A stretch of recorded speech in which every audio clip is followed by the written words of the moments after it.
अस्सलाम वालेकुम।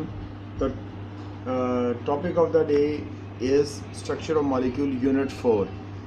आज हम स्टडी करेंगे यूनिट 4 में स्ट्रक्चर ऑफ मॉलिक्यूल। कायनात में हर शय बनी हुई है एटम से, ठीक है। या तो एटम जो है वो इलेक्ट्रॉन को, यानी कोई भी एटम, काफ़ी सारे एटम आपस में इलेक्ट्रॉन या तो क्या करते हैं, किसी को डोनेट करते हैं, और कोई एटम ऐसे होंगे जो एक्सेप्ट करते हैं इलेक्ट्रॉन को। यानी कुछ एटम ऐसे होंगे जो इलेक्ट्रॉन डोनेट करेंगे, कुछ ऐसे होंगे जो एक्सेप्ट करेंगे।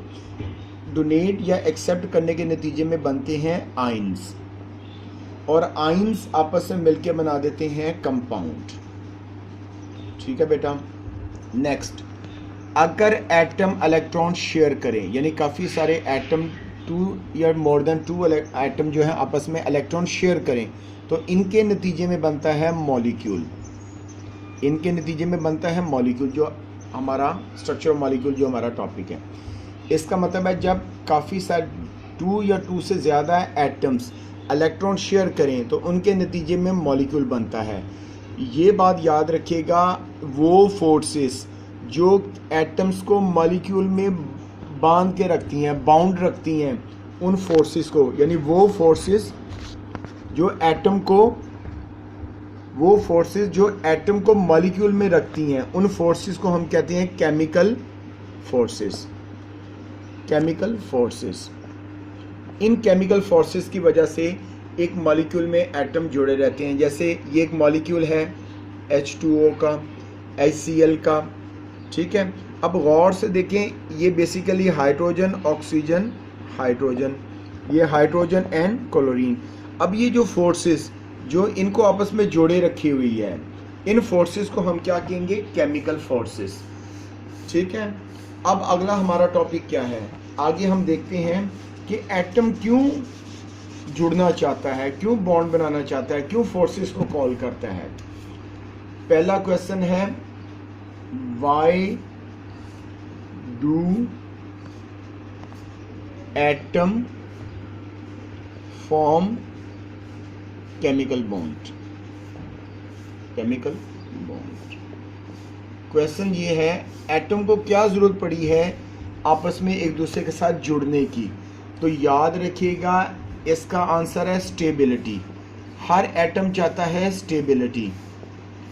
जैसे इंसान एजुकेशन गेट करता है टू बिकम स्टेबल, जैसे इंसान स्टेबिलिटी के लिए एजुकेशन गेट करता है, इस तरह एटम्स इलेक्ट्रॉन को शेयर, डोनेट या एक्सेप्ट करके स्टेबल होते हैं। एटम को स्टेबिलिटी चाहिए होती है। अब ये जो स्टेबिलिटी से क्या मुराद है?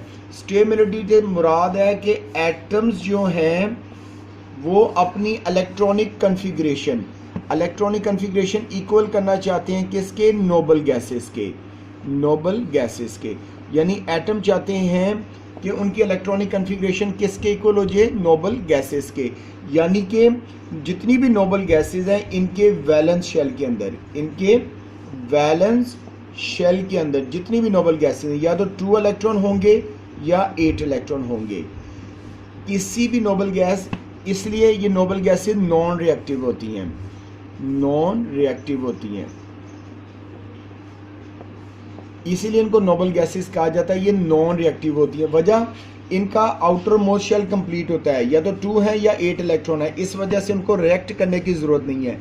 बाकी जितने भी एटम्स हैं ये सब के सब चाहते हैं कि उनकी इलेक्ट्रॉनिक कन्फिग्रेशन हो जाए नोबल गैसेस के, या दूसरे लफ्ज़ों में हम कह सकते हैं सारे एटम चाहते हैं उनके वैलेंस शेल में 2 इलेक्ट्रॉन हो जाएं या 8 इलेक्ट्रॉन हो जाएं। इस 2 और 8 इलेक्ट्रॉन के लिए वो क्या करते हैं? एक दूसरे के साथ मिलते हैं, और इस मिलने को हम केमिकल बॉन्ड कहते हैं। क्या कहते हैं? Chemical bond. केमिकल बॉन्ड क्या होता है? केमिकल बॉन्ड का मतलब क्या होता है कि एटम आपस में एक दूसरे के साथ मिलते हैं। ये जो मिलना होता है ये केमिकल बॉन्ड कहलाता है। इसके आगे टाइप्स हैं। अगला क्वेश्चन जो बड़ा इंपॉर्टेंट है, एक है वाई, क्यों मिलते हैं, ये हमने पढ़ लिया कि एटम स्टेबिलिटी के लिए एक दूसरे के साथ मिलते हैं। आगे है how does atom form chemical bond. पहला है क्यों, उसका आंसर था उसका आंसर था स्टेबिलिटी। दूसरा कैसे मिलते हैं, तो हाउ का आंसर है, वाई का आंसर स्टेबिलिटी, हाउ का आंसर है डुप्लेट रूल या ऑक्टेट रूल। ये दो रूल हैं जिनकी वजह से एटम स्टेबल होते हैं। डुप्लेट रूल का मतलब है कि कोई एटम अपने वैलेंस शेल में 2 इलेक्ट्रॉन को रख ले, और ऑक्टेट रूल का मतलब है कोई एटम अपने वैलेंस शेल में 8 इलेक्ट्रॉन को रख ले। अगर किसी शेल में किसी भी एटम के वैलेंस शेल में 2 इलेक्ट्रॉन होंगे तो हम कहेंगे उसने डुप्लेट रूल को फॉलो किया। अगर किसी एटम के वैलेंस शेल में 8 इलेक्ट्रॉन होंगे तो हम कहेंगे इसने ऑक्टेट रूल को फॉलो किया। अब डुप्लेट रूल और ऑक्टेट रूल को फॉलो करने के क्या कोई लॉज हैं? बिल्कुल, इसके चंद लॉज हैं कि वो क्या लॉज हैं जिनकी वजह से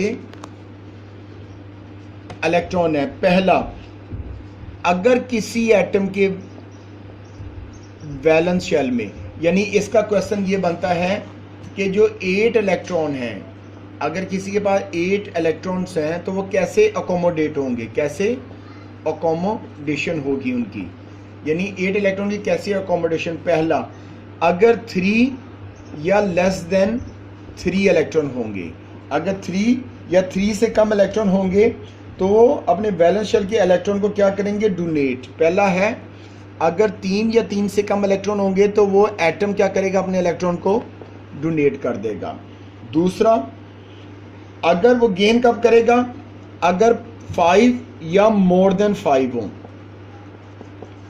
किसी एटम में 3 या 3 से कम इलेक्ट्रॉन होंगे तो वो इलेक्ट्रॉन को क्या करेगा, डोनेट कर देगा, इलेक्ट्रॉन को डोनेट कर देगा। और अगर किसी में 5 या 5 से ज़्यादा इलेक्ट्रॉन होंगे तो वो इलेक्ट्रॉन को क्या कर लेगा, एक्सेप्ट कर लेगा, जिसको गेन कह लेंगे। यानी या तो इलेक्ट्रॉन गेन करेगा, कब गेन करेगा, जब 5 या 5 से ज़्यादा होंगे, 3 या 3 से कम होंगे तो वो डोनेट कर देगा। और तीसरी कंडीशन है शेयर कर लेगा, यानी इलेक्ट्रॉन को शेयर ऑफ इलेक्ट्रॉन, तो इसकी वजह से भी बॉन्ड बन जाता है। ठीक है, तो इसका मतलब ये हुआ कि ये 3 कंडीशन है। आप देखेंगे अगर किसी के वैलेंस शेल में 3 या 3 से ज़्यादा कम इलेक्ट्रॉन है, 3 या 3 से कम इलेक्ट्रॉन है, तो वो हर हाल में अपने इलेक्ट्रॉन को लूज करेगा। जैसे सोडियम है, आपको पता है सोडियम के वैलेंस शेल में 1 इलेक्ट्रॉन है, 3 या 3 से कम होंगे तो वो क्या कर देगा, डोनेट कर देगा, तो सोडियम अपना इलेक्ट्रॉन डोनेट कर देगा। क्लोरीन के वैलेंस शेल में 7 है। अब गौर से देखें, 5 या 5 से ज़्यादा इलेक्ट्रॉन है, तो क्लोरीन के वैलेंस शेल में 5 से ज़्यादा 7 है, तो ये एक्सेप्ट कर लेता है। तो अब होगा क्या, अब हम देखते हैं वो क्या करेगा। सोडियम प्लस क्लोरीन होगा क्या, सोडियम के पास है 281, यानी वैलेंस शेल में 1 इलेक्ट्रॉन है। क्लोरीन का क्या है 287। अब सोडियम अपना 1 इलेक्ट्रॉन क्लोरीन को दे देगा, 1 इलेक्ट्रॉन क्लोरीन को दे देगा, तो क्लोरीन का सोडियम की इलेक्ट्रॉनिक कन्फिग्रेशन हो जाएगी 28, यानी वो स्टेबल हो गया। यहाँ से 1 इलेक्ट्रॉन चला गया क्लोरीन को, अब क्लोरीन के पास हो जाएंगे 288, क्लोरीन भी स्टेबल हो गया। तो इसका मतलब ये है कि एटम चाहता है कि उसके वैलेंस शेल में 2 हो या 8 इलेक्ट्रॉन हो, इसके लिए वो शेयर करता है, इसके लिए वो इलेक्ट्रॉन डोनेट करता है, इसी की वजह से इलेक्ट्रॉन एक्सेप्ट किए जाते हैं। तो आज हमने देखा कि एटम क्यों स्टेबल होता है, कैसे स्टेबल होता है, मॉलिक्यूल का क्या है। कल इंशाल्लाह ताला आगे हम पढ़ेंगे केमिकल बॉन्ड क्या होता है, केमिकल बॉन्ड की टाइप्स क्या हैं, और कल हम पहला केमिकल बॉन्ड हम इंशाल्लाह कल उसको हम देखेंगे और उसके ऊपर हम कल इंशाल्लाह बहस करेंगे। Thank you very much.